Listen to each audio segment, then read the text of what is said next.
Alright, what's going on everybody? This is Pokemon Unbound 2 Insane difficulty. We have made it to the second gym, and this is absolutely nuts. Exponentially harder than the first gym, not even close. This battle is next level. We're going to be taking on Vega, the dark type gym leader. We're going to do a short little intro here and get right to it. Now this is going to be a single battle, unlike the first gym. We're back to basics, so here we go.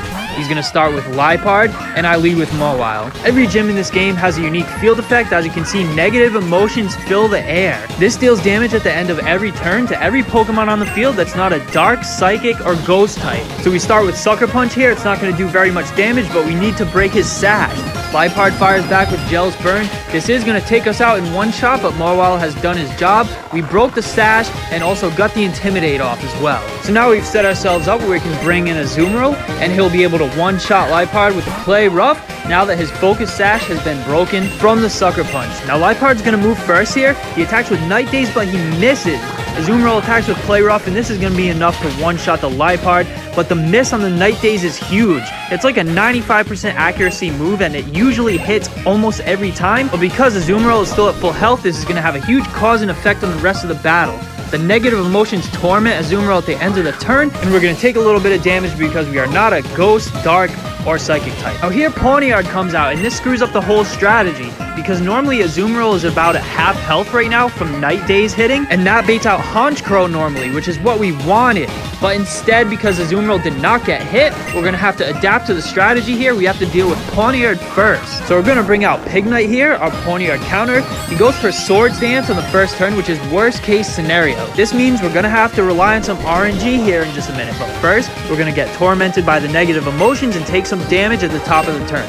So here we go, we can finally attack, but Pawniard outspeeds us, hitting us with a +2 knockoff, almost taking out Pignite in one shot, but we hang on by just a sliver. So it's finally time to attack. We go for Arm Thrust. We have to high roll this or it's a reset. Even being 4 times super effective against the Pawniard, 3 shots is not going to be enough. We get the 4th, and it's enough to take him out in one turn. Let's go. I always hate having to rely on good RNG to win battles, but this is the optimal play and the necessary play. There's no other way. Deal with Pawniard while still having enough Pokemon left to deal with the rest of the team. In that situation, Pawniard is faster than you may think. He outspeeds most of my team, and I don't have any priority moves, so he would have done some damage if we didn't high roll the 4 Arm Thrust. So in this situation right here, it's always tricky. When both of our Pokemon faint at the same time, we have to send one out first, and then the opponent will send one out to counter us. So we're always at a disadvantage in a situation like this. Therefore, we send out Numel, our least valuable Pokemon, and of course, he sends out Absol,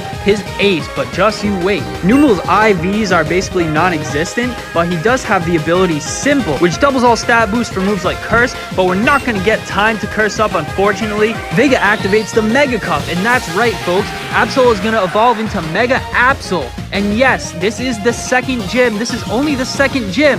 Absol is going to outspeed us with close combat, and this for sure is going to take out Numel in one shot. This is crazy. We've got a level 27 Mega Absol on the second gym. This is exactly what I was afraid of, and this is why we sent out Numel, our least valuable Pokemon, to take a close combat, so his death will not be entirely in vain, because close combat is going to reduce the defense and special defense of the Absol. So next we're going to send out Gabite here to try to lower his speed with the Bulldoze, but instead of close combat, he goes for Play Rough. And this is for sure going to take a bite out in one shot. It's super effective, and that's 2 Pokemon down in one shot from the Mega Absol. By the way, guys, I do not have access to Mega Evolutions myself at this point. So if you could say it's unfair, maybe it's unfair, maybe it's fair, but that's what we ask for when we play Insane Mode. But it's no biggie. We're going to send out our MVP, Azumarill, here. If you want to see a comeback, be sure to like the video and subscribe to the channel. And leave a comment, put your hands up in the sky to give Azumarill the Spirit Bomb energy he needs for this comeback. We're going to take a hit here. Absol moves first with Play Rough. It's not going to be enough to take us out. We fire back with the Play Rough of our own. Thanks to the defense drop from Absol using close combat, we get the one shot, and that's his ace, Mega Absol, down. Azumarill pulling through for us once again. We're going to get hurt by the negative emotions at the end of the turn, but we've still got a long way to go. Now, Honchkrow is finally going to come out. This was supposed to happen way earlier in the battle. Honchkrow always outspeeds, and he goes for, yes, that's right, it knows Oblivion Wing. So he's going to take out Azumarill in one shot. It's a ridiculous move for a level 26 Honchkrow to know, Oblivion Wing. But Azumarill had to get sacked there because we need a clean switch into Ribombee, and this is what we needed to happen earlier in the battle, but better late than never. This is what we want right here. Honchkrow for some reason wants to stall out Ribombee. He always does this. He stalls out with Protect, uses Roost to heal up, and lets the negative emotions deal us damage little by little. So the battle between these two mons is a stalemate unless we get an Omni Boost from Silverwind. That is our win condition. We have to spam Silverwind until we get the Omni Boost. We get the crit on the first try, and we get the Omni Boost as well on the first try. On every other attempt, I would use the 5 PP of Silverwind, using it only after he uses Protect, using the 5 chances very, very carefully, and I could not get the Omni Boost until now. It is only a 10% chance after all, so we finally got it, and we have to make the most of it. We have to play this very, very carefully. The Omni Boost is the only way we were able to take this thing out and break the stalemate, as well as outspeed, deal more damage than he can out-sustain with Roost, and take care of the rest of the team as well. So after using Protect once, we finally get off the Drain Kiss, and that's enough to finish him off, and we're going to heal up the rest of our health. With the Omni Boost, we are now +1 in every stat, so this is a rare opportunity that we finally have met this win condition, and we cannot screw it up. We've still got one Pokemon to go, and it's a 1v1, and it's down to the Spiritomb versus Ribombee. After many previous attempts, Ribombee cannot 1v1 the Spiritomb without the Omni Boost. The Omni Boost is the only way that we can take this thing out 1v1. Thanks to the boost in speed, we were able to move first. We attack with Drain Kiss, Fairy typing being the only super effective moves against Spiritomb, and we do just over half. We're not able to do half damage unless we have the special attack boost from the Omni Boost.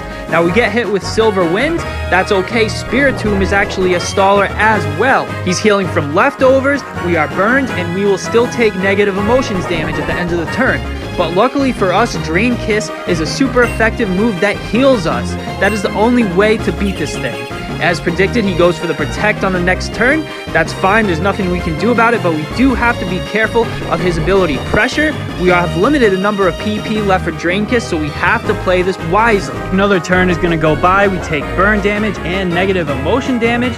As you can see, this really adds up. Luckily, he fails the second Protect. We're going to be able to get off a Drain Kiss here, and we'll see how much this does. We're definitely going to be able to heal some health, but unfortunately, it's just barely not enough to take him out. We're going to have to hit him with one more attack. Leftovers are going to heal him up by a little bit. This is going to be another turn of stalling. He's going to go for the Protect on the next turn as we take damage from the burn damage and the negative emotions. As you can see, this would not be possible without the Drain Kiss. Fairy typing is the only typing that hits Spiritomb for super effective damage, and we heal off of it as well. We're taking a bunch of accumulated damage over these Protect stall turns, and of course we can't use potions or healing items because it's insane mode. Another turn goes by. On this next one, we should be able to get him. We are down to one last Drain Kiss use, but I think it's not going to matter. He's at such low health at this point. The Pollen Puff should be enough to take him out. It's not going to be super effective, but Ribombee is an absolute boss, and it's going to be enough to take out the Spiritomb once and for all. Lights out.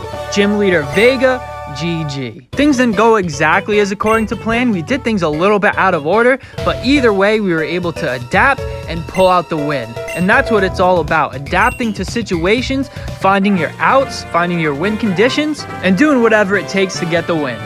Pokémon Unbound 2 does not play. This is next level stuff, guys. I'm serious. This game is really something else.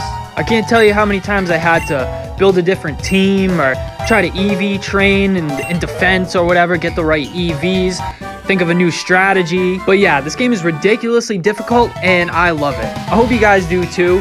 If you want to see more videos like this, subscribe to the channel. Like the video, leave a comment. I love talking to you guys in the comments. Let me know your thoughts on this one. Thanks for watching and see you next time.